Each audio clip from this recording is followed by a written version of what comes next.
Voilà, nous écoutons donc Madame Orion-Claude, qui est généticienne et qui va nous faire part de sa documentation très riche. Merci beaucoup. Il faut le tenir, hein, Oui. parce qu'on n'est pas là. Bonjour à tous. Est-ce qu'il y en a qui ne me connaissent pas? Vous pouvez lever la main. Il n'y a pas de honte. D'accord. Oui, il y en a. Voilà. Non, oui, il y en a beaucoup qui ne me connaissent pas. Donc, je me présente un tout petit peu plus que Dr Orion-Claude. Pas Claude. Claude. Oui, Claude, c'est mieux que Madame Claude. Et ne cassez pas une autre chaise, s'il vous plaît. La maison vous en voudrait. Je suis donc une ancienne directrice de recherche à l'INSERM, retraitée. Le fait que je sois retraitée risque de vous surprendre peut-être un tout petit peu si vous vous en arrêtez à la forme des choses par mon âge. C'est effectivement une retraite anticipée que j'ai fait en octobre 2019 parce que nous sommes partis habiter en Afrique et puis j'aurais pu rester en détachement à l'INSERM et je ne comprends toujours pas pourquoi en l'été de 2019 comme vraiment une envie impétueuse, j'ai presque fait le caprice de demander ma retraite à l'INSERM. Et je ne comprenais pas vraiment pourquoi. Et mon mari non plus. Parce que en tant que directrice de recherche à l'INSERM, c'est vrai que c'est d'abord une longue carrière assez passionnante, que pour passer directeur de recherche, c'est des concours au plus haut niveau qui vaillent le fait que non seulement vous avez l'assertiment de la communauté internationale, celui-là il est facile à avoir. Le plus difficile c'est celui au niveau national, surtout que j'avais eu le mauvais goût de prendre des positions éthiques sur la défense de l'embryon humain comme n'étant pas un matériel de laboratoire. Ce qui évidemment était un petit peu fâcheux. Et en fait, cette retraite, elle m'a été ultra bénéfique. C'était, je crois, inspiré de Dieu. Et la raison pour laquelle je ne comprenais pas, et que ça s'imposait à moi, c'est que c'était inspiré. Et j'en veux pour preuve que cela m'a permis d'avoir une parole très ouverte, un petit peu dérangeante pour beaucoup, dans cette crise Covid. Voilà, c'est une longue introduction qui vous montre en fait, en ce premier samedi du mois, l'importance de se mettre docilement, humblement, dans les bras de la Vierge Marie. C'est pour cela que c'est cette première diapositive, Notre-Dame du Bon et Perpétuel Secours. Je l'affectionne particulièrement parce qu'un jour on me l'a expliqué. Je n'avais pas compris les détails. Il y a un petit détail qui est très joli, c'est le petit soulier. Et en fait, l'enfant Jésus a le petit soulier détaché. Ce n'était pas parce qu'il ne savait pas faire ses lacets, ça aurait pu être une hypothèse, c'est parce qu'en fait, il a eu très peur lorsque les anges lui ont présenté la passion. Et quand il a vu ce qui l'attendait, il a eu extrêmement peur. Il est parti en courant, se réfugier dans les bras de la seule qui pouvait le réconforter, la Vierge Marie. Et il a tellement couru qu'il en a quasiment perdu son soulier en chemin. Donc je crois que dans les moments où nous sommes nous-mêmes perdus, n'hésitons pas à nous mettre à courir véritablement, quitte à tout perdre, y compris nos souliers, dans les bras de la Vierge Marie. Je pourrais m'arrêter là parce que j'ai dit le plus beau. La crise révélatrice du Covid, c'est très intéressant. En fait, c'est un narratif d'une étrange crise aux entités très mal nommées et souvent non définies. Souvenez-vous, il y a 1 an et demi, en vérité un peu plus, il y a 2 ans, nous avions des images de Chinois tombant comme des mouches dans les rues. Des premières images. Et puis, des chiffres qui tombent. qu'on imagine terrifiant, puisque les Chinois tombent dans la rue comme des mouches. Mais non, seulement 4000 morts, ce qui évidemment, au niveau de la Chine, est tout simplement, j'ose le dire, en respect pour tous ces défunts, ridicule. On nous parle tout de suite de pandémie. On se dit, mais c'est étonnant parce que pour le moment c'est qu'en Chine, puis après c'est venu en Italie, mais on ne voyait pas vraiment le côté pandémie. C'est en fait qu'on nous avait fait une petite blague en chemin, c'est que l'OMS avait redéfini le mot pandémie et l'avait rendu orphelin du critère de sévérité depuis 2009. J'ai les captures d'écran avant, en 2009 et en 2010. Puis, il se trouve qu'on se retrouve donc face à une maladie totalement inconnue et, curieusement, pas d'autopsie. Pas d'autopsie complète. Ce qui fait qu'on se lance bille en tête dans un traitement d'une maladie qu'on ignore, avec une prise en charge forcément inadaptée, car nous ne savons même pas de quoi les patients décèdent, et nous ignorons au passage le caractère thrombotique, donc de petits caillots qui se forment dans le corps et qui faisaient qu'effectivement les gens suffoquaient comme des poissons en dehors du bocal, comme les médecins le rapportaient de façon... donc le corps médical a énormément souffert parce que voilà, il se retrouvait vraiment très démunis, ne comprenant pas ce qu'il se passait. Non, et par ailleurs, dans les réseaux sociaux, beaucoup de SMS, je sais plus, WhatsApp ou choses comme ça, tournaient en vous disant surtout, vous mettez sous Doliprane, mais surtout, vous ne prenez pas d'aspirine. C'était curieux.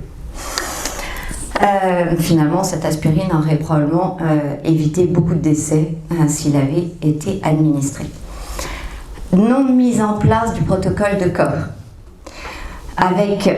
Donc ce protocole, c'est qu'en fait, lorsque vous avez une nouvelle maladie, vous allez essayer d'isoler l'agent infectieux et vérifier que effectivement l'agent isolé est infectieux en le mettant sur des animaux. Là, on n'a pas pris des animaux, on a pris des cellules, des vérocis pour ceux qui connaissent, qui adorent être infectés et qui s'infectent si vous crachez dessus.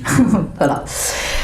Donc c'était curieux, une émergence du coup d'un test inadapté au diagnostic et non suivi de séquençage, le fameux test PCR. Très curieux, le test PCR, on n'en définit pas les modalités. On ne vous dit pas combien, donc en fait, le test PCR, c'est tous les tests que vous avez pu faire éventuellement. Je les appelle vulgairement les tests Bourre-Pif. Et ces tests Bourre-Pif ont comme particularité finalement d'être, si vous ne connaissez pas la PCR, c'est comme si vous stabilobossiez un message plusieurs fois. Et en fait, évidemment, le nombre de fois que vous stabilobossez le message est important, parce que sinon vous allez faire un trou dans la feuille. Et surtout, en PCR, vous allez toujours trouver le message. C'est-à-dire que si vous amplifiez, même si le message est absent, vous avez une espèce d'amplification de bruit de fond qui se fait. Donc, c'est très important de définir comment on doit le faire, ce test PCR. Sur quelle machine, avec quel réactif, avec le nombre de cycles, avec les températures. Tout cela n'a été défini dans aucun pays, au sein d'aucun pays. Non suivi de séquençage. Qu'est-ce que cela veut dire? C'est qu'en fait, non content de vous faire la PCR, normalement, on doit séquencer pour vérifier ce que l'on a amplifié. Eh bien, ça n'a pas été fait. Prise en charge thérapeutique totalement inadaptée au vu de la surmortalité vue dans nombreux pays. Italie, France, Angleterre, Espagne. Mais pas dans d'autres. Allemagne, Portugal, on le verra tout à l'heure. Impossibilité de prescrire librement, même des antibiotiques. Or, pour toute pandémie virale qu'on avait vue dans le passé, les conclusions étaient assez formelles en disant, en tout cas, les gens ne meurent pas du virus, ils meurent d'infections bactériennes. D'où l'importance d'un traitement antibiotique. Donc, impossibilité de prescrire librement des choses, même des antihistaminiques, hein, donc vraiment invraisemblable. En revanche, des prescriptions inadaptées et imposées et maintenant contre-indiquées. Je veux parler du paracétamol, le fameux Doliprane qu'on a fait prendre à tellement de gens, qui en fait vous déplétez en glutathion et vous mettez en vulnérabilité accrue par rapport au Covid. Les fameux cas qui ont cessé d'être des patients, c'est-à-dire qu'en fait, d'habitude, quand on définit des cas, on dit, ben voilà, un cas, c'est le patient. Non, là, les cas, c'était les PCR positifs. Curieux. Ensuite, des mesures injustifiées qu'on n'avait jamais vues, qui sont des mesures d'ordre totalitaire, mais qui n'ont jamais été des mesures ni médicales, ni scientifiquement avérées dans aucune de littérature. Je veux parler évidemment du fameux confinement, des fameux couvre-feux, hyper important hein, quand il y a un virus, et de tous ces fameux gestes barrières dont la justification reste encore tout à fait étonnante. Et il se trouve que c'était assorti la plus grande mobilisation des scientifiques et des médecins que j'ai jamais connue dans l'histoire de la médecine moderne, qui est la déclaration du Great Barrington, qui était signée par plusieurs dizaines de milliers de scientifiques et de médecins dans le monde entier en dénonçant ces mesures. C'est-à-dire que pour une fois, nous nous étions tous mis d'accord. Absence de mise en perspective des chiffres, suppression des données. J'ai réussi par un hasard complet de downloader, de télécharger les données de mortalité depuis 1946. Elles ont disparu depuis. Et absence de toutes données de régionalisation qui permettaient de comprendre finalement où sont les clusters de contamination. Des informations massives sur les fameuses injections d'ARN messager et les fameux vaccins OGM qui nous ont été proposés, et des sites de réinformation extrêmement critiqués comme le crigen.org, comme réinfocovid.fr ou au niveau international américain comme childrenshealthdefense.org. Autant de sites jugés sectaires, complotistes et je ne sais quels autres critères. Ce Covid, si on avait utilisé cet outil qui était mis en place par le Johns Hopkins, nous aurait donné des choses très intéressantes. En particulier, le temps de doublement qu'il y avait à avoir des morts rapportées. Donc vous imaginez, dans une épidémie, ce qui est important, c'est la dynamique. Et cette dynamique, on la voit en regardant combien de jours il faut à doubler les morts de l'épidémie. Et si on faisait cela, eh bien, on se rendait compte de la dynamique très atypique de certains pays comme donc, la France, l'Angleterre, les États-Unis, par rapport à d'autres pays non concernés, comme les pays largement africains. Et vous vous apercevez du fait qu'au départ, l'épidémie était catastrophique, c'est-à-dire que le temps de doublement dans nos pays était de 2 jours. Donc c'était vraiment effrayant. Actuellement, je crois qu'on en est à plus de 2 mois ou 3 mois, je ne sais plus exactement. Il faudrait que je regarde. Mais enfin bon, et puis on s'est véritablement écroulé. Donc la pente s'est écroulée. Au niveau européen, c'était intéressant d'avoir des explications de ce qui se passait. Et on s'aperçoit que voilà, la France, vous voyez, c'est des années, ça, on est en train de regarder ces petites courbes bleues, c'est la surmortalité. Surmortalité en 2017, 2018, 2019, 2020, 2021. Et là, vous voyez l'horreur de ce qui nous est arrivé en France, cette fameuse épidémie.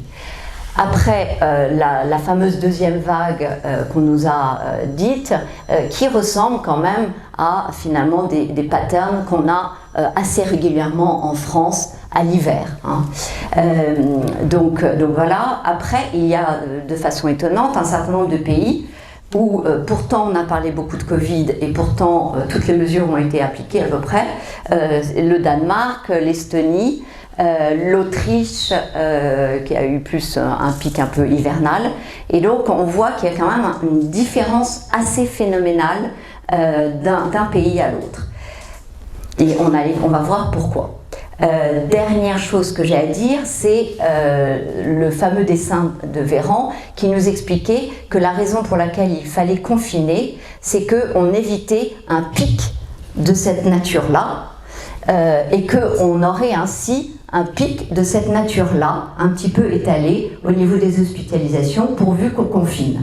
Bilan de l'opération, la Suède a eu ce pic-là, elle n'a pas confiné.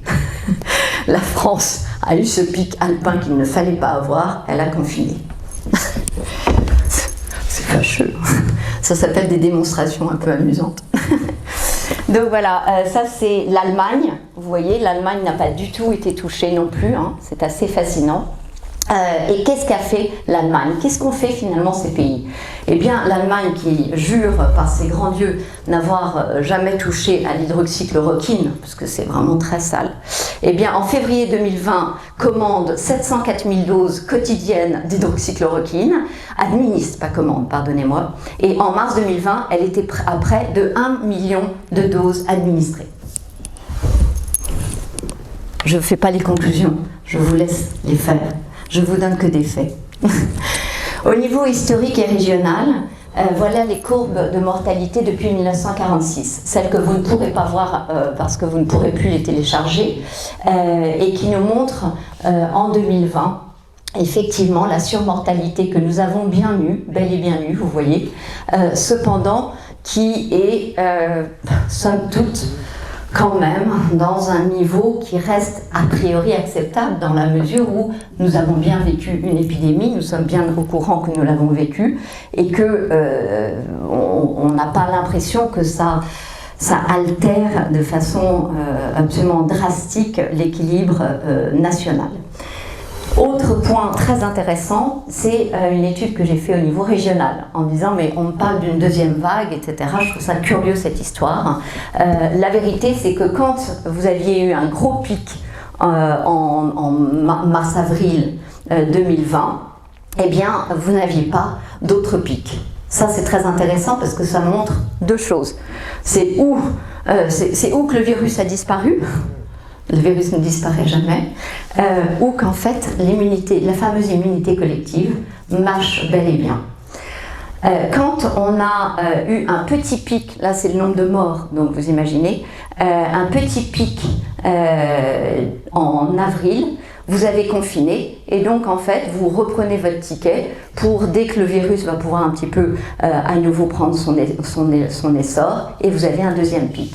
Dernière possibilité, typiquement dans le Vaucluse, vous n'aviez eu pas de pic, donc en fait le virus n'avait pas atteint le Vaucluse, géographiquement il n'y avait pas eu, et il a fallu du coup attendre qu'on ouvre les frontières entre départements, entre appartements et maisons, et là vous avez véritablement, non pas une deuxième vague, mais finalement le premier pic épidémique. Le SARS-CoV-2, quelques généralités sur ce virus. C'est un virus ARN. Le virus ARN, il a un taux de mutation qui est très élevé. Et ça, c'est important parce que vous avez bien vu qu'on avait un certain nombre de variants. Alors ces variants, c'est juste pour vous expliquer rapidement. Au niveau individuel, un virus, c'est de nombreux variants. Benoît et moi avons plein de variants à nous deux. Nous sommes des cocktails vivants assez formidables si vous voulez nous étudier. Nous sommes des vrais spécimens. Du coup, au niveau épidémiologique, ce qui est étonnant et que la science n'explique pas encore, c'est comment est-ce que nous avons la fixation d'un ou plusieurs variants. Puisque moi j'en ai plein, Benoît en a plein, et comment est-ce que ça va se fixer au niveau d'une population? J'ai pas le temps d'aller bien en détail, mais on a quelques hypothèses, mais pas de compréhension. Ce qu'on sait, en revanche, c'est que là où il y a eu émergence d'un variant, c'est les endroits, mais c'est là je vous dis juste les faits sans qu'il y ait de démonstration avérée, c'est les endroits qui ont vacciné avec des adénovirus dans les premiers pays, variant sud-africain. Ils ont eu leurs essais cliniques les plus tôt. J'étais même très choquée qu'on utilise la population sud-africaine comme véritablement cobaye parce qu'elle n'était pas franchement volontaire. Et ils ont injecté avec des adénovirus. Puis Brésil, même aspect. Puis Angleterre, même aspect. Variant britannique, variant brésilien, variant sud-africain. C'est pour cela qu'on a arrêté de dire d'où ils venaient. On a repris les lettres, alpha, bêta, delta, comme ça. Comme ça gomme l'information et on n'a pas les moyens de tracer et de comprendre géographiquement comment ces variants émergent et se fixent. Émergent et se fixent les deux. Est-ce que désormais nous sommes dans une autre phase avec une nouvelle menace dans cette phase de Covid? Peut-être. En tout cas, ce qui est intéressant, c'est qu'il y a un certain nombre d'îles. Alors les îles en génétique pour nous c'est vraiment génial parce que ça s'appelle des isolats géographiques, c'est comme des espèces de tubes à essai. Il y a des îles comme l'île Maurice, où là j'ai la chance d'habiter, la Nouvelle-Calédonie, les Seychelles, où il n'y avait pas de Covid. Quand je vous dis pas de Covid, c'est pas de Covid. Pourquoi? Parce qu'en fait, dès que vous débarquez sur l'île, vous étiez mis en prison, alors ils appellent ça la quarantaine, pendant 15 jours, et je peux vous dire que vous ne sortiez pas de l'île, parce que sinon tout le monde vous repère, sur une île tout se sait. Et donc ils étaient très stricts sur l'affaire. Donc tout allait bien. Alors ils avaient eu du Covid, forcément comme tous les autres pays qui avaient circulé, mais ils n'avaient plus de Covid. Cela faisait donc 1 an et demi pour certains, genre la Nouvelle-Calédonie, qui n'avait eu aucun Covid jusqu'à il y a à peu près 1 mois. Qu'est-ce qui se passe depuis 1 mois? C'est la catastrophe. Des cas, des décès. Qu'est-ce qui s'est passé entre les deux? Ils ont commencé à vacciner.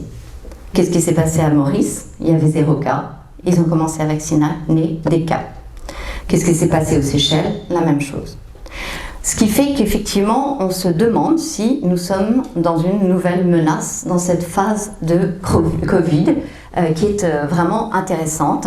Et de fait, je n'ai pas de contre-exemple où, lorsqu'on a commencé la campagne de vaccination, quand elle était massive, il ne s'est pas suivi une augmentation des décès Covid.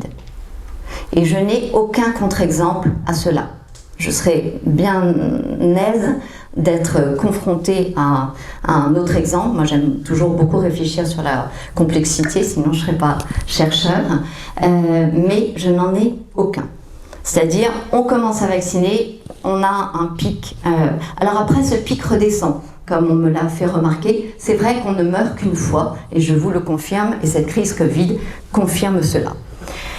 Non mais c'est important. Ensuite, la stratégie vaccinale, elle a été un petit peu embêtante. Pourquoi? Parce qu'elle n'a pris compte d'aucune connaissance antérieure. Alors c'est vrai qu'elle n'avait pas la chance d'avoir... le public n'avait pas la chance de vous entendre, sinon il aurait eu une conception un petit peu différente des choses. Moi je n'ai pas vos connaissances et donc je ne fais pas partie des fameux anti-vax parce que je n'en avais pas je ne pouvais pas être cortiquée, je n'avais pas les informations. Donc en tout cas, cette stratégie vaccinale, elle nous posait problème immédiatement. Pourquoi? Parce que nous savions que sur un coronavirus, nous n'avions jamais réussi à avoir une autorisation de mise sur le marché d'un anti-coronavirus. Avions-nous essayé? Oh oui, beaucoup. Pourquoi? Parce que c'est un fléau chez les vétérinaires. Et que donc, cela fait des années qu'ils cherchent une solution vaccinale contre les coronavirus. La seule tentative qui a eu, qui était proche de l'autorisation, mais qui n'a pas été autorisée, c'était sur le chat. Donc, pourquoi ça n'a pas été autorisé? Parce que ça ne passait pas la barre des études sur les animaux. Les animaux mouraient de ces anticoronavirus. Y a-t-il d'autres exemples où il ne faut vraiment pas vacciner et où finalement ça passe difficilement la barre? Oui, la dengue et la bronchiolite, qui sont des épisodes tout à fait catastrophiques, qui, dans notre compréhension et connaissance consensuelle scientifique, fait que d'ailleurs certains collègues ont écrit cet article que j'aimais beaucoup parce qu'il était très modéré, comme j'aime, Consentement éclairé, qu'un anti-coronavirus risque d'aggraver votre forme de Covid. C'était tout à fait... Voilà, je trouve que c'est dans l'esprit dans lequel on devrait toujours être. Voilà. Et puis, l'autre aspect qui est très intéressant, c'est que, et qu'on risque d'être en train de voir en ce moment, c'est que c'est un risque aussi d'augmenter la transmission de pathogènes hyper virulents. Et ça, on commence à en parler, hein. On commence à vous dire « Oh, mais là, il va y avoir un méchant virus, hyper méchant, comme vous en avez jamais vu. » Et le risque, c'est que c'est possiblement vrai. C'est possiblement vrai. En tout cas, on voit clairement un retentissement sur l'écosystème viral parce que l'on voit pour la première fois des bronchiolites arriver hors saison, en plein été, des bronchiolites, vous savez, qui atteignent les bébés, qui vous font rien du tout, les VRS chez vous, l'adulte, vous ne craignez rien. Eh bien, ça c'est quelque chose de très très inattendu. Et c'est évidemment, encore une fois, dans les pays qui ont vacciné de façon massive. Donc on voit qu'il y a une différence de l'écosystème, et ça là m'amène à vous dire que depuis que massivement, finalement, on a vacciné depuis le 12 juillet, un hasard de calendrier bien sûr, le 12 juillet 2021, n'y voyez aucun lien avec l'allocution de Macron, eh bien la quantité de SARS-CoV-2 dans les eaux usées de nos villes ne fait qu'augmenter. Autre point, les stratégies vaccinales sur la protéine S. Donc, stratégie vaccinale anti-coronavirus, vous avez compris, pas bonne idée. En tout cas, moi je dis toujours, en tant que recherche, il faut prendre son ticket, comme chez le boucher, et donc essayer. Moi je trouve ça toujours intéressant parce qu'on a des nouvelles technologies, etc. En revanche, faire ça sur des petits groupes et certainement pas au niveau collectif. Sur la protéine Spike, est-ce que c'est une bonne idée? Non. Clairement non, pour au moins trois raisons. Première raison, c'est que Spike, c'est la partie qui varie le plus dans le virus. Donc si vous vouliez être sûr que votre vaccin soit périmé le lendemain que vous l'aviez développé, Spike, c'était une bonne idée. Donc une très très bonne idée commerciale, je minore ce que je viens de dire, mais une très très mauvaise idée sur le plan efficacité parce qu'on sait à l'avance que c'est une mauvaise stratégie. Deuxième raison, Spike, ça vous fait produire du Spike. Spike, il se trouve que c'est la protéine du manteau du virus et pas de chance. En fait, la biologie fonctionne en cascade de dominos, ce qu'on appelle la signalisation moléculaire. Et la signalisation, c'est rien d'autre que les dominos, le sucre qui tombe sur l'autre sucre, qui tombe sur l'autre sucre. Spike, dès lors qu'il se fixe au récepteur, paf, il déclenche des cascades. Et donc, que vous ayez le virus, que vous n'ayez pas le virus, vous avez à peu près le même effet qui se passe. Et qu'est-ce qu'on a vu avec les vaccins quand il y avait des problèmes? Des thromboses, des AVC. Tiens, des thromboses. Ça chevauche effectivement, encore une fois, la maladie vasculaire qu'est le Covid. Troisième raison pour laquelle la stratégie sur Spike n'est pas une bonne idée, c'est qu'il y a un échappement des anticorps neutralisants qui fait que on est à risque et c'est ce qu'on voit d'ailleurs entre le variant Wuhan et le variant Delta, c'est qu'on est à risque que les anticorps, au lieu de neutraliser, facilitent l'entrée du virus, voire sa réplication. Donc tout le contraire de ce qu'on veut. Certes, vous avez fait des anticorps, mais finalement, ils n'ont pas l'impact que nous le recherchions. Nous sommes donc dans un cas un peu particulier, où on a l'impression finalement, depuis le début de cette crise, d'avoir eu une marche forcée en déni des acquis. Puisque tout ce que je viens de vous dire, c'est des acquis. Là, je vous ai montré un papier, 2 papiers, mais en vérité, c'est des masses entières de publications. Mais c'est aussi un déni de nos institutions nationales. Le Sénat avait émis un rapport, le rapport Milon, suite à la crise H1N1, qui était proprement remarquable. Pour ceux qui ne l'ont pas feuilleté-les, c'était remarquable. Tout était dit, tous les problèmes de conflit d'intérêts des médecins, etc., tout y était. Déni d'expertise. L'IHU de Marseille a été doté de beaucoup d'argent, de beaucoup de machines et d'intelligence. Pourquoi? Parce qu'il devait être celui qui, en cas de pandémie, nous donnerait les solutions. Déni d'expertise aussi, parce que je crois que cette déclaration du Great Barrington, dans l'histoire de la médecine moderne, était suffisamment originale pour être pris en compte. Mais il y a eu pire que cela, je crois, au niveau individuel, dans nos relations les uns aux autres, c'est le déni de santé. Le déni de santé qui fait que, en théorie, si nous étions des êtres sensés, vous et moi, nous aurions un masque parce que nous sommes près l'un de l'autre, et ça veut dire que je vous considère comme potentiellement porteur, comme potentiellement ennemi de moi-même et de ma santé, et donc en fait ainsi nous avons fait le déni de santé des individus qui se pensaient sains. Et puis une mainmise des grands organismes internationaux, la messe étant dictée par l'OMS, par Europa, qui nous avait fait un petit calendrier de tout ce qui est en train de se passer. Il suffisait d'aller sur europa.eu. Rien de complotiste, tout cela est effectivement accessible et nous avons le programme jusqu'en 2022. Est-ce que nous sommes en train d'avoir des vaccins? Alors la réponse est non, et non, et non. Effectivement, dans notre jargon scientifique, nous avons de façon abusive, mais parce que nous comprenons de quoi nous parlons, utilisé le mot vaccin pour des injections à ARN messager. Cependant, c'était une appellation abusive, quasiment marketing, de simplification, qui était simplement utiliser le mot vaccin pour dire une solution injectable contre une maladie infectieuse. C'est comme ça qu'on l'a utilisé. Mais en vrai, ça n'est pas un vaccin, et je vais vous expliquer pourquoi. Imaginons, alors on m'a fait le coup souvent, oui mais le virus de la rougeole, le vaccin de la rougeole c'est un vaccin ARN, donc on connaît depuis longtemps. Oui, alors très bien, on va imaginer que ça c'est le vaccin de la rougeole, qui est un vaccin AARN, et puis vous avez les injections lipidiques, des petites capsules de graisse, qui a l'ARN messager. En quoi c'est différent?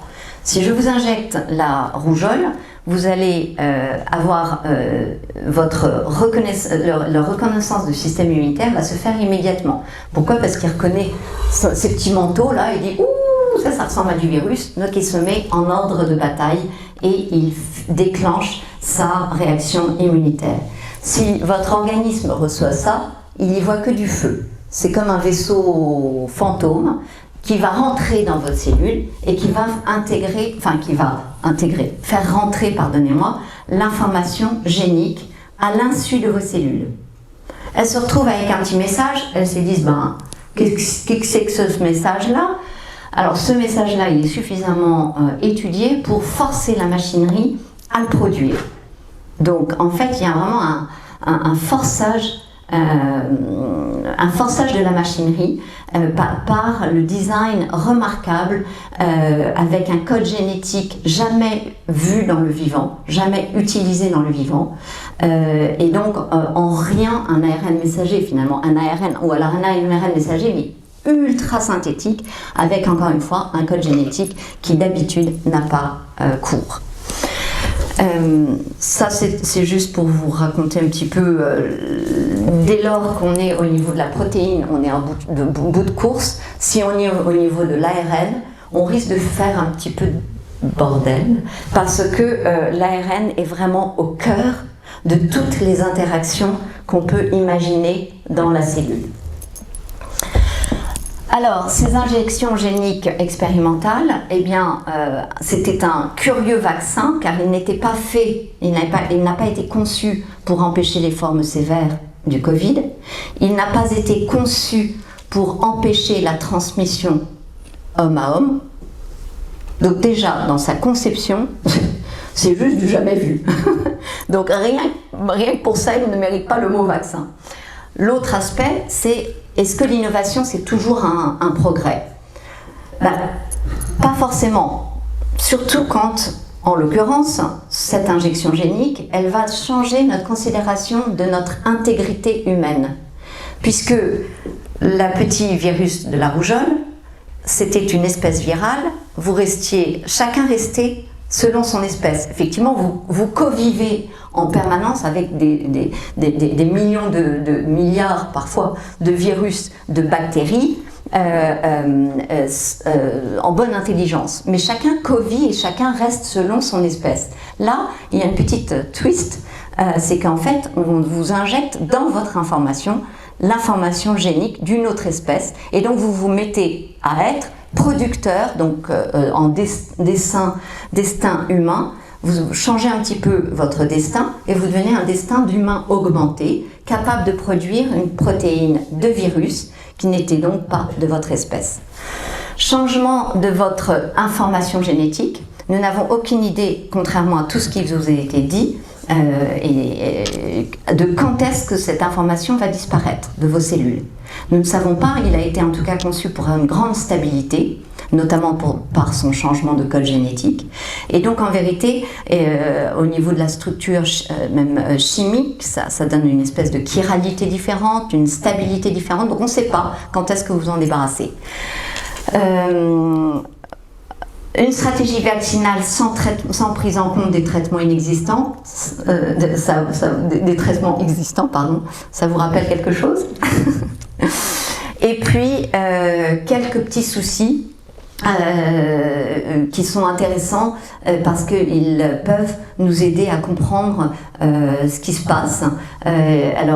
C'est que ce sont des politiques qui ont été inspirées au niveau international et qui finalement, on voit de plus en plus qu'il y a une erreur fondamentale des gouvernements qui ont été faits, mais la même erreur dans tous les gouvernements, notamment le fait qu'ils ont nié le fait que nous avions une immunité naturelle. Alors ça, c'était quand même aussi un truc hyper rigolo, c'est que SARS-CoV-2, c'était le premier virus qu'on voyait sur lequel on n'aurait pas d'immunité. C'est vrai, c'était à peu près ça. On disait, mais est-ce qu'on va avoir une immunité contre ce virus? Vous avez déjà vu un truc sur lequel notre système immunitaire est incapable et neutre. Oui, sur une capsule lipidique d'une injection génique, mais à part cela, non. Donc effectivement, on s'est rendu compte, et là maintenant, il y a un très bel article du Washington Post qui dit, mais attendez les amis, il y a 15 publications scientifiques imparables qui montrent que l'immunité naturelle, non seulement elle existe, elle est plus forte, plus efficace et plus durable, et en plus elle croise avec différents variants. Donc on le remet l'église au centre du village et on redit que finalement la meilleure des immunités, c'est l'immunité naturelle. Et puis on repose les questions en se demandant finalement, mais qui ne bénéficie pas de cette immunité naturelle, compte tenu des petites courbes que je vous ai montrées, vous savez, dans les régions où on voit que quand ça a beaucoup circulé, finalement, qui peut prétendre à ne pas avoir rencontré le virus, même s'il a été asymptomatique. Et asymptomatique ne veut pas toujours dire contagieux. L'autre aspect, et le dernier aspect qui n'est pas des moindres, c'est le problème de fertilité et le problème sur les grossesses. Alors, ça n'est pas des moindres, pourquoi ? Les récepteurs à Spike, donc les récepteurs à SARS-CoV-2, on en a un petit peu partout, mais là où on en a énormément, enfin moi j'en ai pas beaucoup, c'est dans nos testicules. Et ça c'est vraiment mais très très très abondant. L'autre niveau, c'est au niveau du placenta. J'en ai plus beaucoup non plus, après avoir eu la chance d'avoir 5 enfants. Donc voilà, mais et puis au niveau des cellules de l'intestin, ce qui met en place votre stratégie de rester toujours vigilant, de ne pas vous infecter vous-même. C'est plutôt par là, plutôt que par les masques qui ne sont pas d'actualité. Donc le problème de fertilité, il est majeur parce qu'effectivement, dès lors que nous ne retrouvons pas dans les remaniements testiculaires des gens autopsiés après Covid de traces de virus, il y a tout lieu de penser que c'était donc Spike qui faisait le boulot d'initier la cascade, de foutre son bordel, pardonnez-moi, et de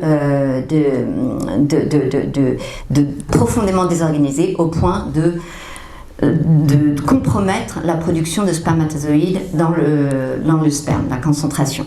Et donc en fait, la question est posée, surtout quand on se dit chrétien. Je crois que la fertilité est quand même au cœur de tout le système de la dynamique humaine. Il va y avoir une compromission de la fertilité de nos jeunes garçons. Autre point, la fertilité des femmes. Ça, on ne s'y attendait pas vraiment, parce qu'au niveau des organes reproductifs féminins, il n'y a pas beaucoup de récepteurs, encore que, ça j'avais pas regardé dans les détails, je l'ai vu qu'après, ces récepteurs sont soumis au cycle hormonal des femmes. Et donc en fait, il y en a beaucoup à certains moments du cycle. Et qu'est-ce qu'on voit apparaître d'une façon massive dans les enfants, dans les jeunes, enfin dans les femmes injectées? Les ménopausées saignent, les femmes ont des arrêts de règles, des troubles menstruels assez conséquents, au point que le NIH ait lancé une étude sur le sujet. Donc ce Covid-19, c'est finalement un problème de beaucoup de mécompréhension, de misunderstanding, comme on dit en anglais. Un narratif fait de beaucoup de trous. C'est comme du gruyère, où on a redéfini le mot pandémique, la fameuse urgence sanitaire, d'où découle absolument tout ce que nous vivons. Nous avons redéfini la RT-QPCR comme étant un test diagnostique, ce qu'elle n'est pas. Nous avons redéfini les traitements en expliquant que des macrolides, des hydroxychloroquines, des ivermectines, tous ces traitements n'existaient plus, mais qu'il n'y avait que le vaccin comme traitement possible. C'est un problème parce que dans le temps, quand vous arriviez... bon, j'ai pas le temps. De redéfinition de la stratégie. Cette fameuse stratégie, je mets un masque, je te distance, je te confine, je te mets le couvre-feu et tout le reste. Et puis des paramètres qui évoluent en permanence et qui changent tout le temps. Ça, vous vous souvenez, au départ c'était du cumulatif, la courbe des morts, de plus en plus de morts. Ah bah oui, mais ça vous pouvez le faire sur le cancer, vous pouvez le faire sur tout, c'est juste hyper terrifiant et hyper anxiogène, comme on dit dans le nouveau jargon. C'est-à-dire que si vous êtes en cumulatif, vous créez une panique sur toutes les maladies. Voilà, bon, et puis le fameux, il va y avoir une deuxième vague, une troisième vague, et puis une quatrième vague. Et puis en fait, on voit qu'il se passe ce qu'ils disent. Il y a ces vagues dont on ne comprend pas bien ce qu'elles ont comme impact au niveau de la surmortalité, mais que eux, ils arrivent toujours à vous démontrer. La surmortalité, je voudrais juste vous dire pourquoi c'est super. C'est parce que c'est non triché. La surmortalité, c'est combien il y en a qui meurent de plus que d'habitude. Et donc en fait, s'il y a vraiment une crise, parce que si je dis c'est un mort Covid, encore faut-il savoir comment on l'a défini, vous voyez. Donc moi j'aime bien les chiffres un peu bruts. J'ai repris une présentation que j'avais faite en 2018 sur les propos introductifs sur les bouleversements technologiques que j'avais fait à Rimont. Finalement, quels étaient les bouleversements dont je parlais à l'époque en 2018? L'Internet des choses, l'explosion du big data, l'accélération de l'intelligence artificielle et l'automatisation, la technologie de localisation portable et du transport, et la réalité virtuelle et augmentée. En matière de santé, je parlais de l'externalisation de la reproduction humaine jusqu'au clonage humain. Va-t-on y arriver si jamais il y a une compromission significative, non systématique, car je n'y crois pas, mais probablement importante, de la fertilité de nos jeunes. La quête d'immortalité, n'est-ce pas ce que nous vivons actuellement avec cette peur du Covid, qui est finalement la peur de mourir.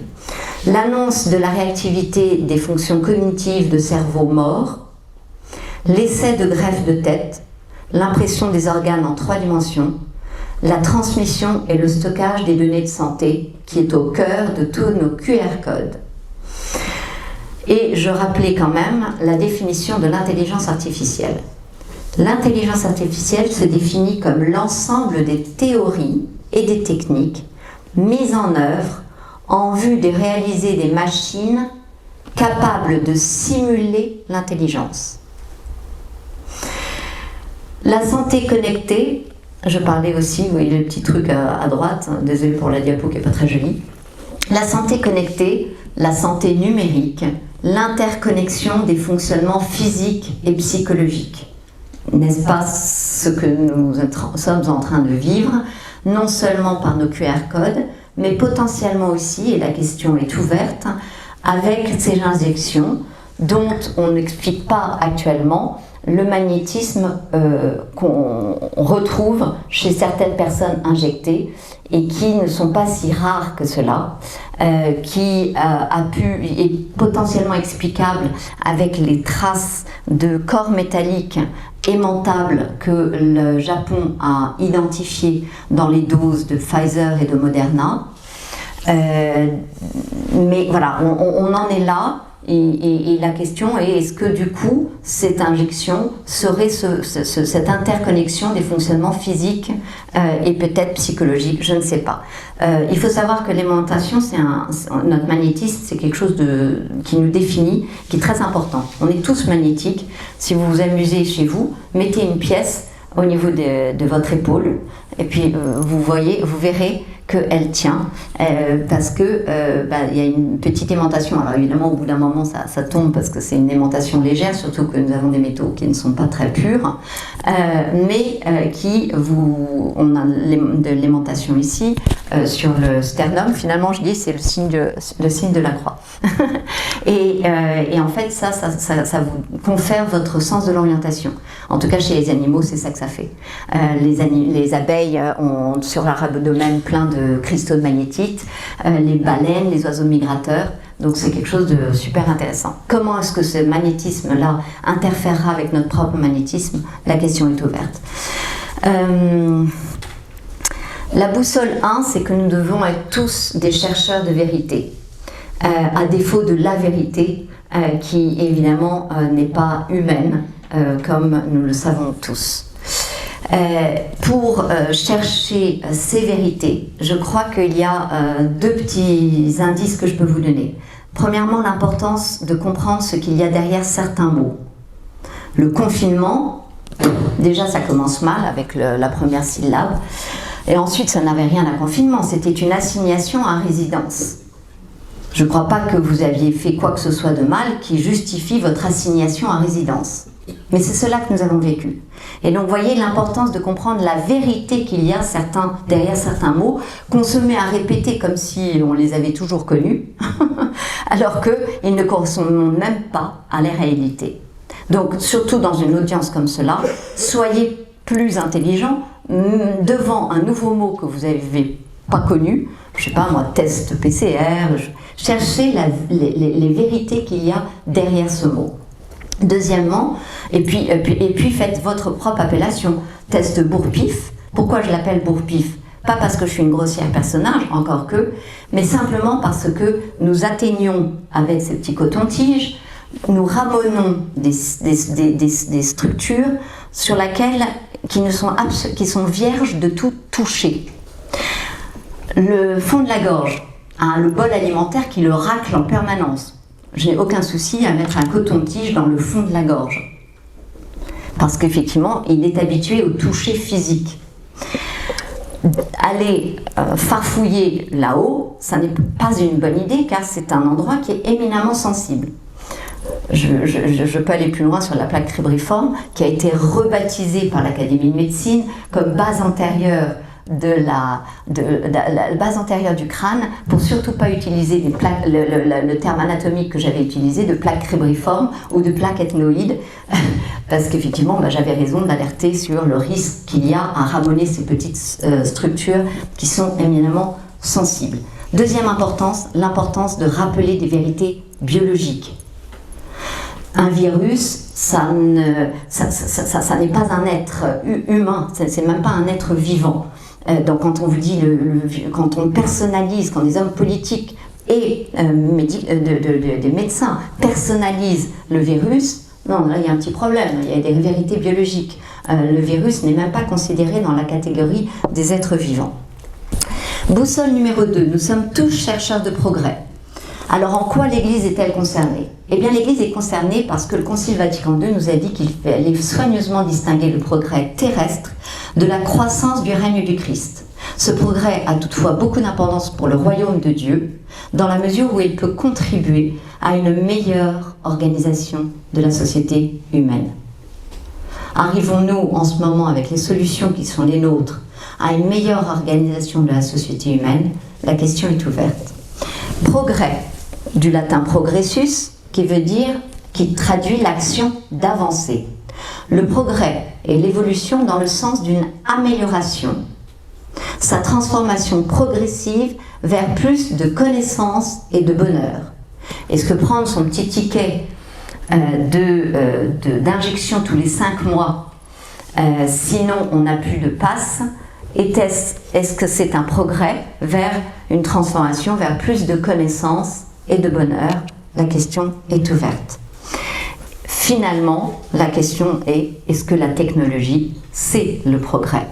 Alors tout le monde nous dira, ben oui, regarde, la technologie de l'Internet, ça permet que nous sommes tous connectés. Nous sommes plus de 3,6 milliards d'individus, c'était en 2018, donc nous sommes beaucoup plus. Et qui dit connecté dit forcément meilleure communication et plus d'informations. Oui ou non? L'Internet et ses vaccins sont-ils un progrès urbi et orbi? Ne sommes pas, nous, tombés dans un risque d'une nouvelle tour de Babel? Et quelle que soit votre position sur l'Internet ou les vaccins, demandez-vous juste comment ça se passe dans vos familles. Est-ce que tout va bien? Ou est-ce que vos familles sont en train de se transformer en tour de Babel? 1948, la France contre les robots, Bernanos prédisait: on ne comprend absolument rien à la civilisation moderne si l'on n'admet pas d'abord qu'elle est une conspiration. Vous voyez que je suis conspirationniste, c'est ça ma conspiration. Une conspiration, celle de Bernanos. Et c'est grâce à Bernanos que j'en bénéficie. Une conspiration universelle contre toute espèce de vie intérieure. Ouais, on peut applaudir. Applaudissez Bernanos. Alors d'où nous vient cette impression que nous avons une obligation morale face à tout nouvel apport technologique? Est-ce que refuser des apports technologiques, ça fait de nous que nous refusons le progrès? Est-ce que retarder la mise en application d'une nouvelle technologie, par exemple les injections ARN, pour ceux qui ne le savent pas, ça fait juste 15 ans que je travaille sur l'ARN, j'ai une passion pour l'ARN, je suis convaincue du potentiel énorme que nous avons par l'ARN de soigner un certain nombre de maladies. En revanche, retarder la mise en application de cette nouvelle technologie me semble juste du bon sens, car nous n'avons, pour le moment, nous avons eu beaucoup d'échecs, il faut dire ce qu'il y est, y compris dans le traitement des cancers, et qui fait qu'on a parfois l'impression qu'il se passe exactement la même chose avec la thérapie génique. La thérapie génique, on nous expliquait que ça allait guérir toutes les maladies, on y est encore, on n'a pas vu beaucoup. Et de fait, l'ARN, moi je suis encore de ceux qui veulent y croire, mais force est de constater que ça prend beaucoup de temps et que visiblement on n'y arrive pas du tout et qu'il y a un certain nombre de problèmes. Donc est-ce que cela fait de nous des personnes un peu curieuses qui refusent le progrès? Oui, d'après le corpus transhumaniste, définitivement, et d'apprendre les artisans et ouvriers de paix de l'intelligence artificielle. Et je vous invite à regarder ce que c'est que le WOTF, le WOTF qui est la grande église de l'intelligence artificielle et des artisans et ouvriers de paix. Et si nous n'y sommes pas encore, je crois que nous sommes en route. Tout ça, je vous rappelle, c'était mis en 2018. Parce que je crois que l'évolution de l'homme, c'est celle-ci. C'est celle qui nous fait passer de cette création que nous avons reçue, finalement, avec des modifications génétiques et des interfaces homme-machine qui progressivement nous modifient. La modification génétique, on l'y est, c'est l'injection d'ARN. L'interface homme-machine, c'est tout ce qui, petit à petit, risque de s'intégrer à nous, se superposer à nous, notamment pour moi, pour le moment, c'est pas intégré, c'est pas portatif, mais ces QR codes sont bien une interface homme-machine que nous créons. Alors ça nous amène au transhumanisme, vous avez bien compris. Donc en quelques diapositives, j'aimerais survoler. Est-ce qu'il y en a qui pensent connaître super bien le transhumanisme? Ah ouais, d'accord. Ok. Ah, ouais. Alors je parle sous ton contrôle. Le transhumanisme, il y a toujours des hommes derrière. Il y en a un qui est peut-être un peu plus important que d'autres. Il avait un nom, un doux nom, il s'appelait FM 2030. Alors évidemment, c'était pas son vrai nom, mais il trouvait que les noms c'était ringard et que en vérité il fallait coin a name. Parce que votre nom devait être ce que vous devriez être quand vous êtes futuriste. Et comme lui, il a mis 2030 parce que il pensait qu'il serait centenaire ou je ne sais plus quoi, et donc il s'était appelé FM 2030. Donc en 2030, disait-il, nous n'aurons plus d'âge et tout le monde aura une excellente chance de vivre pour toujours. Je vous rappelle qu'il y en a aussi qui en fait beaucoup de commerce, Laurent Alexandre, pour ne pas le nommer, avec la mort de la mort, qui nous a expliqué que nous allions vivre pour toujours. Je crois que l'espérance de vie est en train de diminuer, comme dans tous les pays. La mort avait été faite aux États-Unis et dans d'autres pays, et la tendance se confirme. 2030 est donc un rêve et un but, nous explique-t-il. Alors, quelques personnes importantes, il y a FM 2030 et puis Ray Kurzweil, qui est un Américain, qui est né en 1948, qui a déjà gravé sa tombe, et vous voyez qu'il ne mourra jamais. Voilà. Alors, nous sommes en route, mais vers quoi? Vers une dérive du transhumanisme. Et cette dérive du trans, comme toute transition, c'est un voyage. C'est un voyage vers le post-humain. Le manifeste de la Société mondiale du transhumanisme disait en 2002 se définissait elle-même comme un mouvement intellectuel et culturel qui affirme la possibilité et la désirabilité d'améliorer fondamentalement la condition humaine en appliquant la raison, ce qui est assez dangereux parce qu'on ne sait pas de quelle raison ils se prévalent, et en développant spécialement des technologies, en les rendant largement accessibles, ça vous rappelle pas quelque chose ? En vue d'éliminer le vieillissement, renforcer les capacités intellectuelles, physiques et psychologiques. Mais finalement, c'est amélioré et renforcé par rapport à quelles normes? C'est quoi un être humain normal? Vous en connaissez un, vous? Mais vous avez réponse à tout. Effectivement, nous avons la norme en la personne de François Hollande. L'objectif du transhumanisme, définir les contours du post-humain.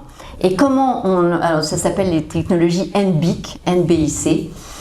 C'est que globalement, à base de thérapie cellulaire, de médicaments, d'interfaces neurales, de modifications génétiques, de machines et autres interfaces, de connectivité portable, notamment votre téléphone, de sélection d'embryons, et bien petit à petit, nous allons arriver à cette haute désirabilité du transhumanisme, qui est de dissocier le sexe de la reproduction, c'est trop ringard, autodétruire le corps incarné, nous y voilà, probable obsolescence d'espèces humaines, possiblement les pygmées qu'on a jugé utile d'injecter récemment, croître jeune et ne plus vieillir, accroître les capacités intellectuelles, physiques et psychologiques, augmenter l'espérance de vie, repousser la mort et redessiner l'habillage génétique des générations futures. Je vous rappelle que le placenta est un grand récepteur de spike.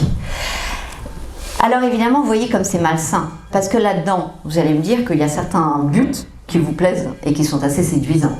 Et donc, il est logique que, d'une façon ou d'une autre, vous collaboriez avec tout ceci. Nous devons pourtant garder les vérités en mémoire, les vérités biologiques, et dénoncer les mensonges. Le Time Magazine a titré il y a quelque temps « Can Google solve death ?» Est-ce que Google peut résoudre la mort? Et évidemment, moi j'ai rigolé quand j'ai vu cette couverture. mais c'est parce que je suis d'intelligence limitée, parce que le sous-titre me l'indiquait. Ce serait fou si ça n'était pas Google. Ah.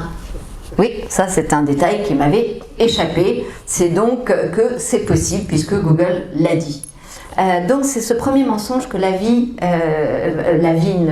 n'aura pas de mort parce que la vie est mortelle et c'est même sa définition. Le deuxième mensonge, c'est le fait que nous allons nous dire que nous sommes immortels. Alors c'est à ça que ça ressemble, hein, l'immortalité chez eux pour le moment. C'est ces espèces de bacs dans lesquels on vous congèle, les Cryonics Institute et Cryonics Institute. Vous pouvez, je sais plus, j'ai pas vérifié les prix récents, mais vous pouvez demander à être enterré entre guillemets dans une cuve Cryonics donc c'est une cryogénisation qui se fait en vue de ressusciter un petit peu plus tard. Donc ça c'est évidemment, il faut juste se souvenir d'une chose, c'est que pour être efficace, la cryogénisation, elle se fait obligatoirement sur du vivant.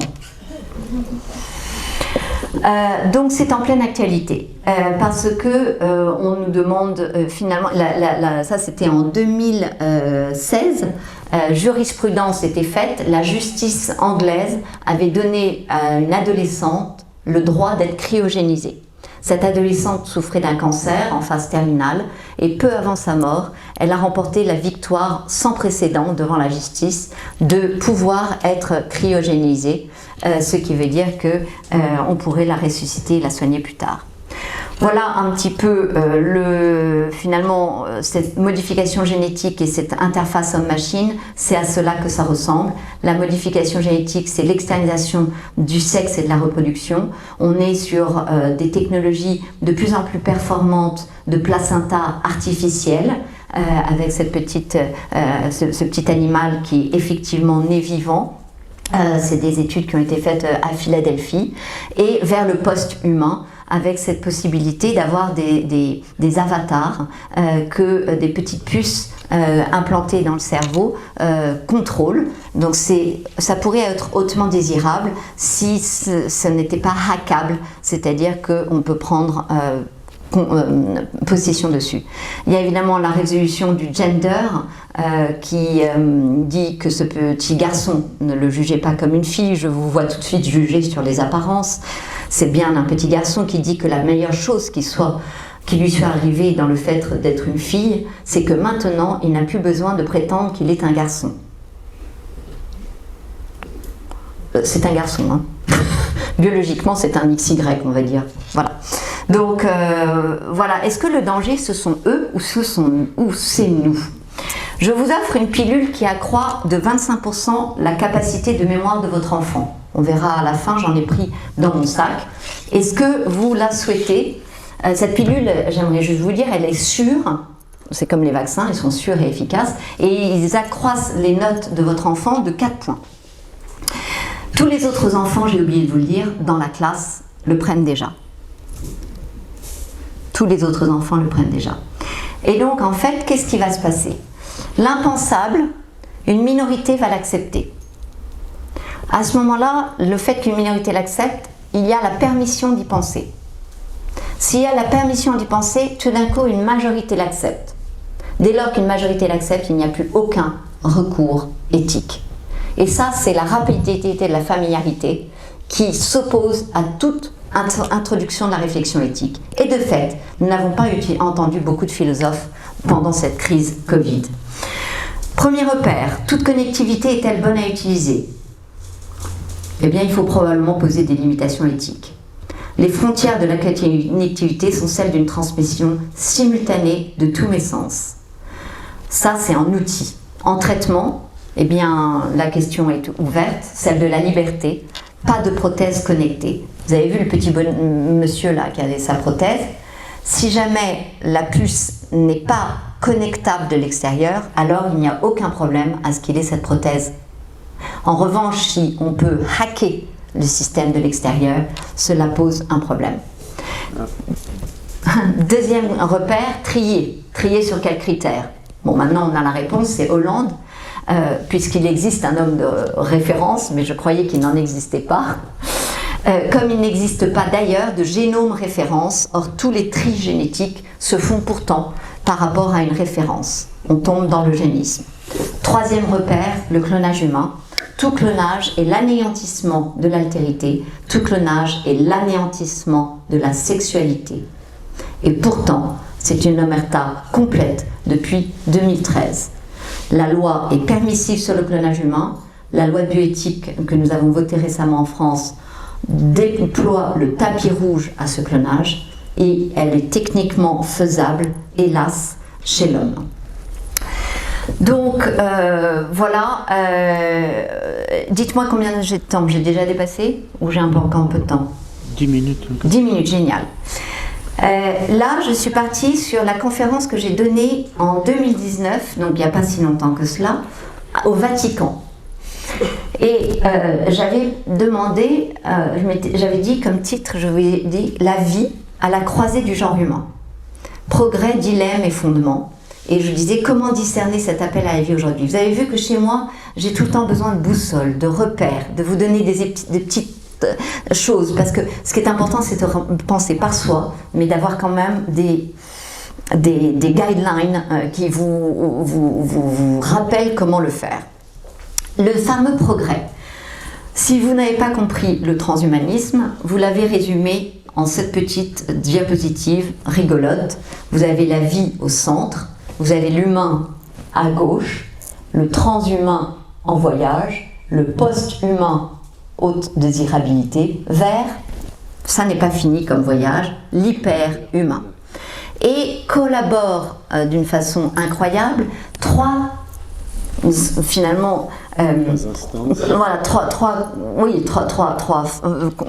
concepts fondamentaux de nos vies: la technologie, la médecine et l'idéologie. La non-persona. On repart de cette fameuse injonction du Christ en disant laissez venir à moi les tout petits. Et en fait, les tout petits, c'était vraiment, dans le texte initial, c'était même pas des enfants, c'était vraiment les moins que rien. Alors les moins que rien, c'est l'entité zéro, c'est les non représentés. Cette cohorte des non représentés dans notre société, elle augmente dangereusement. C'est les persona non grata, je les appelle, les sans-voix, les inhumainement considérés comme des non-personnes. C'est évidemment Vincent Lambert. Il n'était pas une personne digne d'être alimentée et hydratée. C'est tous les petits embryons qui sont actuellement au congélateur, de tous nos enfants qui ont eu recours aux procréations médicalement assistées et qui ont de fait au congélo quelques petits embryons que probablement ils ne se feront pas injecter. Qui prie pour ces gens-là? Personne. Ce sont des personnes, des non-personnes. Je ne vois pas pourquoi on prierait pour eux. La technologie en humanity changer. Comment la technologie peut nous aider à changer l'humanité et à faire ce transhumanisme? D'une part, en éditant l'humanité. En éditant, c'est-à-dire en modifiant finalement génétiquement l'humanité. D'autre part, je vous l'ai dit, en rendant totalement scientifique le sexe. Et donc, en fait, vous voyez ce petit ange, moi j'aime beaucoup cette couverture de The Economist, ce petit ange qui injecte de lui-même ce petit embryon. Donc voilà l'amour remplacé par une injection. Et puis la prochaine frontière, eh bien, c'est quand nos pensées contrôleront soi-disant les machines, mais bien sûr, ça ne va pas dans l'autre sens, hein, c'est des ondes qui sont émettrices mais jamais réceptrices. Je ne connais pas, mais c'est pas grave. Et ça, c'est la prochaine frontière. La médecine, eh bien, elle est en chemin vers une fragilité toujours plus grande. Pour moi, on était jusqu'à présent dans la médecine Picasso. C'est-à-dire, c'était une médecine de spécialistes. Nous allions voir les spécialistes, et c'est pour ça que j'aime beaucoup Picasso, c'est parce que vous aviez un sein, donc vous alliez voir le spécialiste au niveau ophtalmo, le spécialiste au niveau du psychisme, un autre spécialisme, mais organes et psychisme étant de toute façon complètement traitées en totale indépendance. Comme on le sait à l'hôpital, les psychiatres et les psychologues sont vraiment, ont une voix quand même très à part dans les staffs, la plupart des staffs médicaux auxquels j'ai pu assister. Et pourtant j'étais en génétique humaine. Deuxième aspect, la médecine Arcimboldo. Vous savez, ce peintre extraordinaire de la Renaissance qui mélangeait finalement réalité et virtualité. Et je crois que nous y sommes. L'augmentation remplace le soin. Donc on ne va pas vous traiter du Covid, on va plutôt vous injecter un ARN messager de virus et on va vous augmenter ainsi. La médecine personnalisée, avec toutes ces inégalités, car médecine personnalisée dit il y a ceux qui comprennent et ceux qui comprennent rien, donc déjà ceux-là on ne va pas s'en occuper, et la médecine prédictive qui évidemment repose sur l'eugénisme. La médecine, son socle, c'était la bioéthique, sauf que depuis elle s'est sécularisée et elle est devenue orpheline de Dieu. J'aime pour preuve de ce que j'avance cette phrase remarquable du professeur Bernard Debré.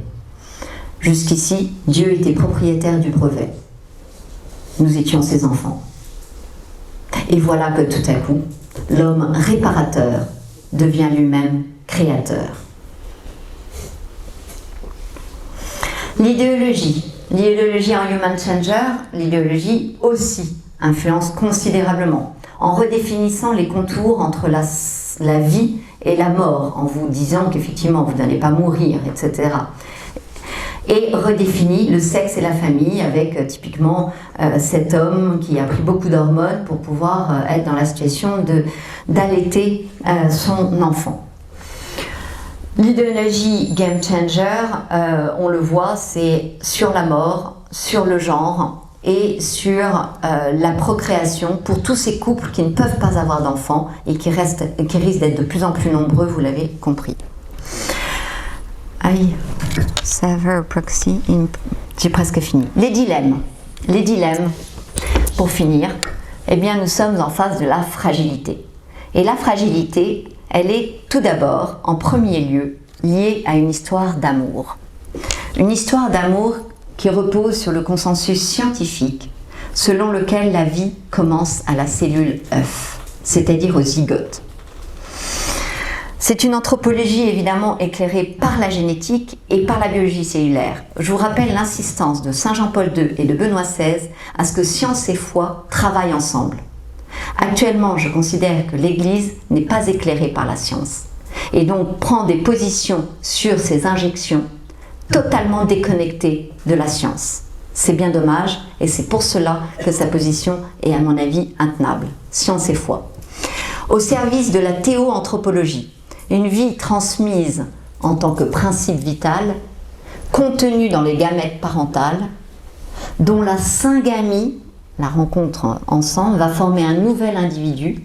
J'aimerais que vous viviez la magie de tout ce que je suis en train de vous raconter, qui est finalement l'émergence de chacun de vous, pour proposer un nouveau patrimoine génétique, propre, unique, exclusif, irremplaçable, jamais vu dans l'histoire des hommes. C'est chacun de vous. Nous avons une chance inouïe de nous rencontrer aujourd'hui, dont la réalité est à la fois biologique et humaine, et elle est indiscutable et incontournable. Pourquoi j'ai mis un carré noir? Parce que ce que vous allez voir ici, c'est cette phrase du début de notre vie, un jour et une nuit, vous n'êtes pas censé l'avoir vue. Car tout cela se passe normalement dans une intimité la plus totale, qui sont les voies naturelles de la femme, reproductives de la femme, et qui permettent à la rencontre d'un spermatozoïde avec un ovule. Et s'ensuit une danse nuptiale extraordinaire entre le spermatozoïde et l'ovule, parce que l'ovule va choisir quel spermatozoïde lui rentre dedans. Elle ne va pas prendre n'importe lequel. Il va rentrer et là va se passer une deuxième chose extraordinaire, qui est une espèce de chose où le spermatozoïde est ridiculement, pardonnez-moi monsieur, le noyau ridiculement petit par rapport au beau noyau de l'ovocyte, de Madame l'ovocyte, sauf que on ne vous en laisse pas compter et que du coup vous allez grossir. Et ce noyau du spermatozoïde va dans une espèce de danse nuptiale grossir au point d'être aussi gros, voire un petit peu plus gros que le noyau de Madame l'ovocyte, et alors ils vont fusionner. Et il va y avoir cette fusion du patrimoine génétique de votre père et votre mère, et c'est à ce moment-là que votre entité est là. Ça, c'est pas n'importe quoi, c'est votre rencontre avec Dieu créateur.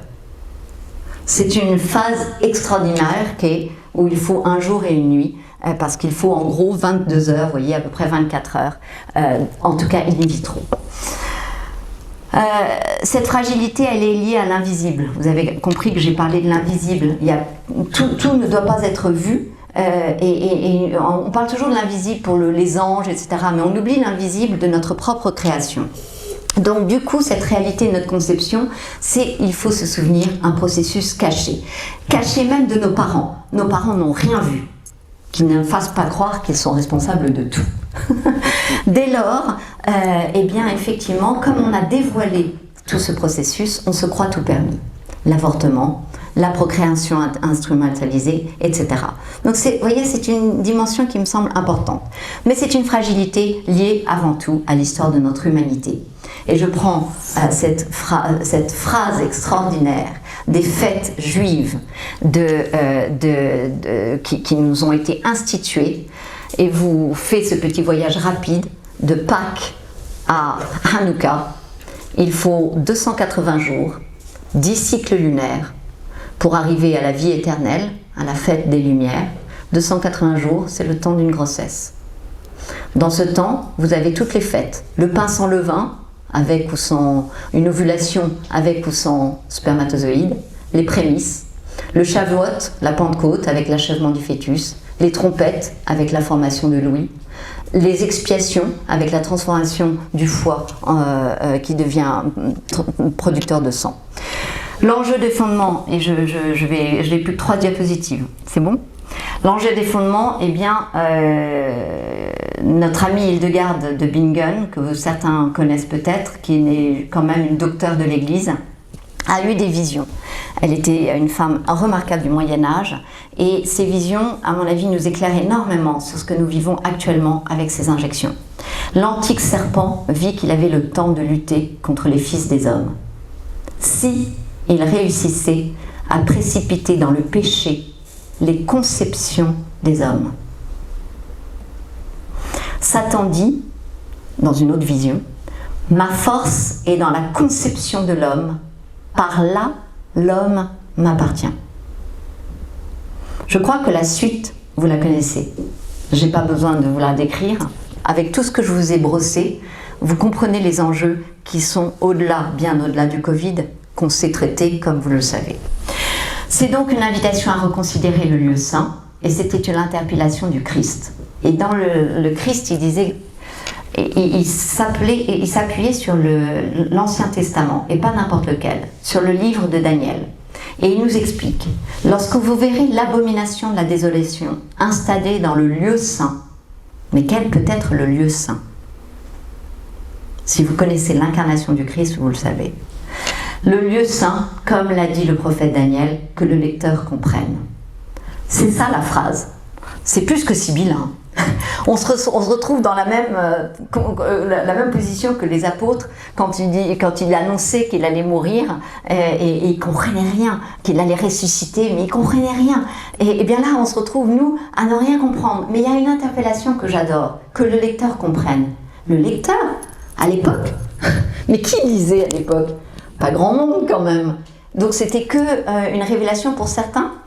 Ne serait-ce pas pour aujourd'hui, où pour le coup, nous avons accès à beaucoup d'informations et nous avons la capacité tous de comprendre quel est ce lieu. En dernière diapositive, cette fois, je vous partage une lettre qui a été publiée hier dans le journal Pour l'Unité, et je vous en partage juste la conclusion. Parce que finalement, je vous ai un peu fatigué la tête avec des choses compliquées, mais tout est très simple. Au fond, était ma conclusion, la question véritable qui peut nous servir de boussole demeure: que ferait le Christ s'il était humainement parmi nous aujourd'hui? Se serait-il camouflé le visage avec un masque dans le temple? Se serait-il tenu à distance des personnes malades ou saines? Éloignerait-il les foules qui affluent tout près de lui? Et on est en temps de Covid, mec. Tu t'éloignes un peu, hein. Surtout toi, la femme hémorroïste, tu me touches pas mon manteau, hein. C'est intéressant, hein. Aurait-il donc fait en sorte que la femme qui perdait son sang ne puisse toucher son manteau? N'aurait-il pu embrasser sa maman de peur de la contaminer? Aurait-il laissé les malades mourir seuls sans se révolter? Ne se serait-il plus laissé baiser les pieds par la femme adultère? N'aurait-il plus guéri ni le muet, ni l'aveugle avec sa propre salive? Se serait-il fait injecter avec des lignées dérivées de fœtus avortés, AstraZeneca, Johnson & Johnson? Aurait-il accepté la logique transhumaniste qui augmente l'homme au niveau génétique en le mélangeant à une espèce virale, Moderna, Pfizer? La véritable question ne serait-elle donc pas qu'aurait fait le Christ aujourd'hui? Et je vous laisse quelques textes qui m'ont été un peu imposés comme ma démission de l'INSERM, sans que je comprenne exactement pourquoi. Aucun prophète n'est bien reçu dans sa patrie. 3 prix Nobel se sont exprimés sur la crise Covid. 3 qu'on a rembarrés comme des malpropres. Un Israélien, un Japonais, un Français. La guérison du surmuet par Jésus, avec cette salive présente. Oser soigner le jour du sabbat. Oser soigner le jour du sabbat. Ça a été un point de révolution. Qu'est-ce qu'on fait depuis en Israël? On injecte les jours de Shabbat. Pour ceux qui ont été en Israël, ils savent que le Shabbat, c'est complètement sacré et que d'habitude, on ne fait rien. Et certainement pas injecté. On soigne finalement donc le jour du Shabbat. C'est nouveau en Israël. On sera divisé père contre fils et fils contre père. Ça, j'imagine que, hélas, vous le vivez. On le vit tous assez massivement. Dieu dit que la terre produise des êtres vivants selon leur espèce, bestiaux, bestioles, bêtes sauvages, selon leur espèce. Et il en fut ainsi. J'en prends aujourd'hui à témoin, Deutéronome, contre vous, le ciel et la terre, je te propose la vie ou la mort, la bénédiction ou la malédiction. Par la suite, on comprend que la malédiction, c'est sur les générations à venir. Et d'ailleurs, femmes, pleurez non pas sur moi, mais sur vos enfants. Choisis donc la vie pour que toi et ta postérité vous viviez, Deutéronome. Le juste périt, personne ne s'en inquiète, les hommes pieux sont moissonnés et nul n'y prend garde. Oui, à cause de la perversité, le juste a été moissonné. Isaïe 57, 1, je vous remercie.